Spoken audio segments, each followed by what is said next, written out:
Ang alamat ng pinya. Ang alamat ng pinya. Noong unang panahon, may isang bata, pangalan niya ay Pina. Siya ay anak ni Aling Rosa. Si Pina ay sobrang tamad. Pag inuutusan, laging galit. Pina, pakihanap ang walis.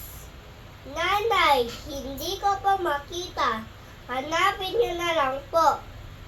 Isang araw, nagkasakit si Aling Rosa. Pina, pakihanap ang kawali at magluto ka ng lugaw. Nanay, hindi ko pa makita. Asan po nakalagay? Ay, naka Pina! Sana magkaroon ka na maraming mata para makita mo lang di mahalam mo. Biglang nawala si Pina. Isang araw, may tumubong bunga sa tapat ng bahay. Hugis ulo, maraming mata. Nakita ito ni Aling Rosa at naalala niya ang sinabi niya kay Pina. Tinawag niya itong pinya. Ito ang alamat ng pinya. Salamat po!